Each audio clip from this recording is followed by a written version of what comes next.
Right. Good evening, everyone, and welcome to V.O.I.C.E.S Randomish. I'm your host, Eldridge, and right here, as always, to my left are my sisters, D'Artagnan, Beth, and Allison. And tonight, we really have a special show here for you because we want to honor our very own Beth, who just received her degree in communication. So congratulations to Beth for receiving a bachelor's degree in communication.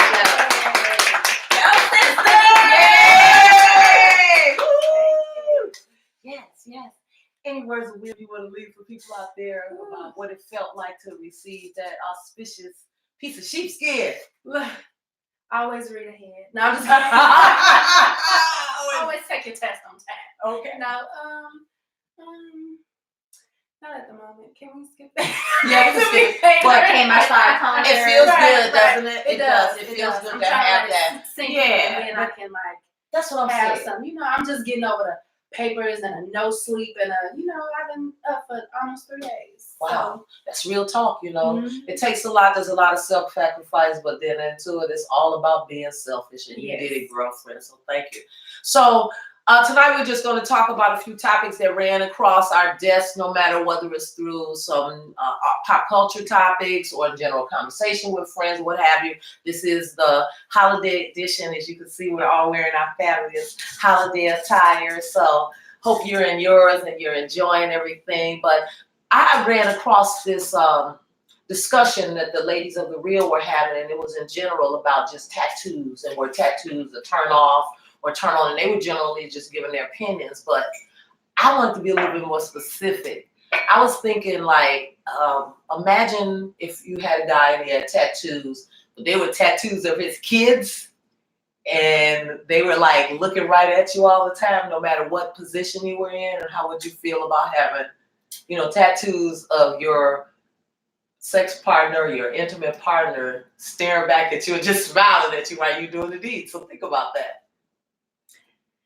Yeah, that'd be kind of disturbing. You got to put a t-shirt on. On a turtleneck. Right. Well, I'm going to turn around and you just going to have to hit. That's how you going to do it. We're going to do it from the back. I'm not going to turn around. Because otherwise I'm going to be like, yo, Junior's looking at me. I can't even turn around. Little Nene, she ain't going to look at me the same though. And mine also is if it's of somebody that passed away and they got the face, and I'm like, oh my God, yeah, grandma's so wrong. Right. My grandma watching me. I mean, like, I understand if you want to that's commemorate somebody, but I mean, like, like an arm, your back, like right on your chest, like grandma's staring at me. You can even just put the word grandma, but you're right. I see a lot of people that commemorate people that they know. Yeah. And you walk around a bunch of family all over your body, all these faces. And you're right. If you're trying to have intimate relationships or making love with somebody, the kids are just like, hey, hi, Mom. Get that. Does that feel good? You like that? You didn't see these big grins and these fans. I'm like, are you my mommy? Are you my mom? Are you my daddy? And to watch that face come in at every part. You can't even kiss the chest because you feel like you're kissing the chest. Ooh, So you can have a t-shirt on. the visuals Put a t-shirt that I got. on, put a sweater on, cover it up. Oh, that was horrible because no matter what you do, there's other. What is the hell is it? Yeah. So on that note, tattoos in general, sexy. Yeah, sexy. Exactly. Don't put faces on your chest. Yeah, don't do it, people. All right. Not even on your back. You can do it. Because in what position would you be Behind them. Right. You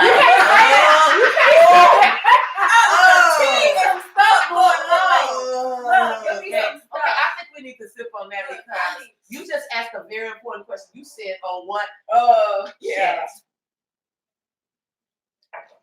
I don't think I can even Girl. answer that. And on that answer to note, that is not even legal in all states. It could be some stuff going on. Like I just got added to this group called Tell It Like It Is on Facebook. Okay. And they talk about different things that maybe you wouldn't have a platform to talk about, or maybe things that people don't like to talk about. they tell it like it is.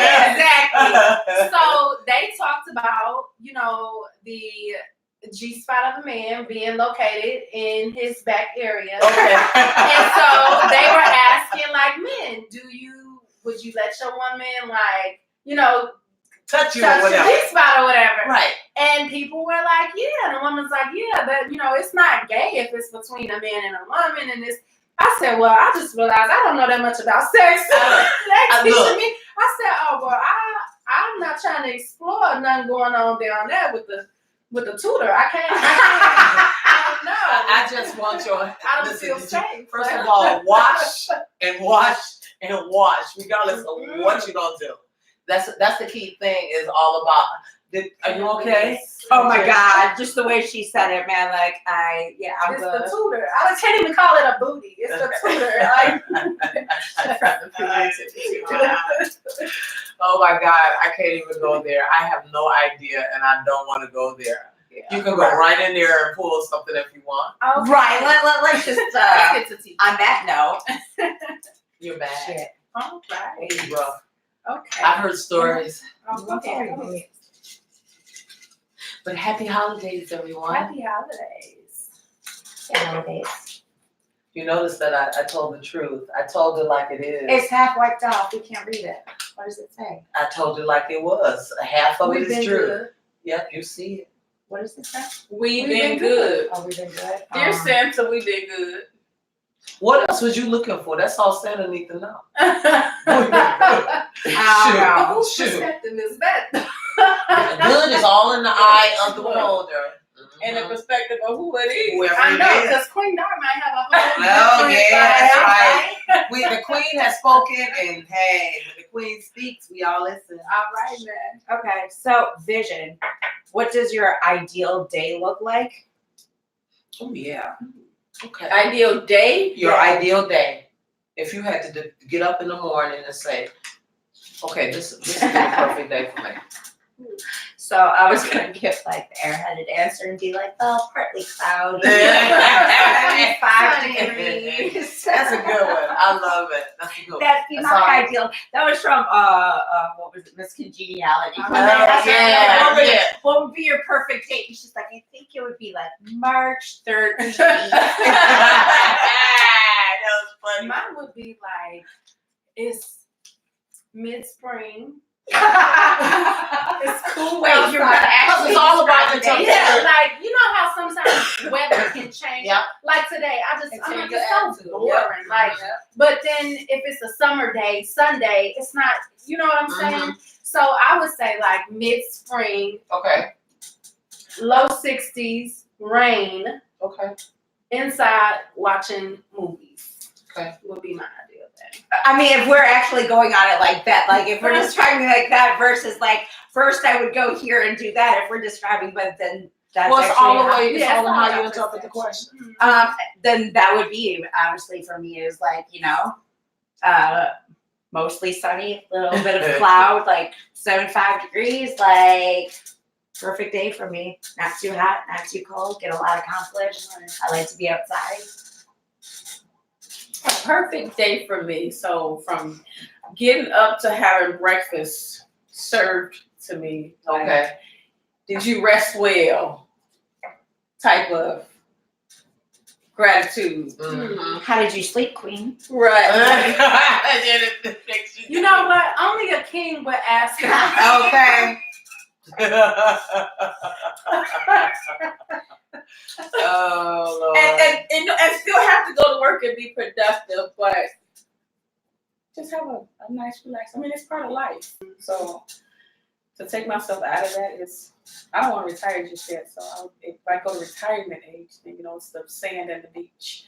Like to be able careful. to get up. Be careful what age you say. Right. I mean, be real careful. Right, but just like being on the beach, waking up to a beautiful sunrise, just being able to look out at that and spend a day conversating, talking, go to bed to a beautiful sunset after a walk on the beach type of stuff. So I love the beach and I can't swim. So go figure. Oh Lord, have mercy. I love the beach. Why did My happy place. But on that note, like I agree, like my ideal day would be like just being able to, besides hanging out with my kids, it would be to hang out with somebody that I can just talk with, and like, you know, like it's not boring, it's not that never ending conversation. Right, somebody I can just, you know, chill with, have a conversation, hang out with. And I mean, if it happens to be on a tropical beach too, I mean, hey, so be it.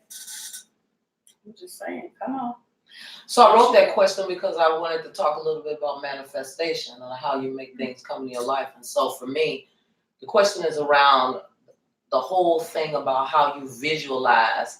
And I really wanted you as my sister specifically to really start tapping into really seriously, how would you want your day to be? No matter whether you work for somebody else or whether you work for yourself. So for me, as I thought about, because of where I am in my life and things like that, I really often meditate on that. I marinate on it, I think on it, I really, really dig down in it. And as I was thinking, I literally was visualizing at this point over the next 6 months what I want my day to look like. So this is me getting up in the morning, probably around 5:30. I do prayer in the morning, depending on the weather outside, whether it's inside or outside. I usually do some form of exercise, walking on my bike, riding or something. So I specifically chose, and I was very specific because I believe when you manifest what you want, you choose what you want specifically. So I chose hot yoga. I said that I want to be able to get up, do my prayer, be able to get out of the house and get safely to my yoga studio and participate in an hour of hot yoga. From there, I really want to be able to leave, come home, take a shower. While I'm taking a shower, listen to some jazz or listen to Joel Osteen, who I listen to in the morning. While I'm listening to that, get dressed into whatever attire. This was the kicker. I was like, then coming to my home studio and broadcast my show. Whatever that show is going to be. That's where I was. I was like picturing what where the mic was going to be, where my desk was going to be. You know, like I was looking at how Charlamagne the God and all of them, how they had the Breakfast Club set up and how Jason Lee and all of them. And I could see us. I was like, I could see us at that point where we have this show. And then after that, going out doing community service. It was so much, it was literally was. It's like, what community service could I do? And from there, by 3 o'clock, back to doing whatever I really, really want to do at that point. So I never would have to retire in the sense of where people talk about retiring. And I think that that's when we start to think about what we manifest in life. I wanted to leave the message, don't limit yourself to think about where you are now and put boundaries around it. Really focus in on what it is that you want and how you really want your day to look, because you can make it be what you want. You don't necessarily know how you're going to get where you're going to get, but I'm a firm believer that by the fact of speaking it, writing it, you somehow or another make it actually happen. So if you do want to be working for somebody else, that's fine and dandy, but I've already made it apparently clear that that's my vision is not to be strapped to that, because I believe that if you're always bounded by, let me give you a reason why I say that. It's like there's a lot of volunteer opportunities that happen in the middle of the day. But if I work from 8 to 5, then I can't do what my passion is. And somehow or another, that detracts from the satisfaction that I get in my day job. No matter how much I love it, no matter how much I'm getting paid at that job, there's something that detracts. Because if you think about Maslow, when he talks about the hierarchy of needs, and I know y'all all know about Maslow, where he talks about once all your needs are safety and feeling that you value, you want to do something to feel even a higher sense of value in the world. And that's why we do things under volunteerism. So for me, at this point, I will not want to retire, but I don't want my life to be structured in a day job so much that I miss the opportunity to do the things that really feed my soul. So that's why when I wanted to go through this exercise with you on camera was to tell everybody that when you sit down and you really start to think about how you want your day to be, don't put boundaries on yourself. Don't think about it in the confines of the job that you're in right now. Really start thinking about, and when you do that meditation, look at it and just picture what will make you feel so good about your day. And don't put boundaries and don't think of it in constraints of what somebody else will want you to do, or if I have to go to this job. Really try to get down in it as to what do I really want my day to look like. Now I want you to go back and I want you to do this exercise again. And I want you to think about it from the perspective of what do I really want my day to look like with no boundaries on. And I challenge everybody out there that watches this particular broadcast to go back and vision and write down from start to finish what you want your day to look like. And don't think about the stuff like, but I got this over here. Think about it without limits, without boundaries, and watch and see. If you write those things down and start to believe that it can actually happen, you'll start to see some of those things show up in your day. So when you come back and subscribe to this channel, share this channel with others, and like and leave some comments. And we really do appreciate you tuning in for this special holiday edition of Tea Kettle Talk. And on that night, have a sip and a seat. Happy holidays, everybody.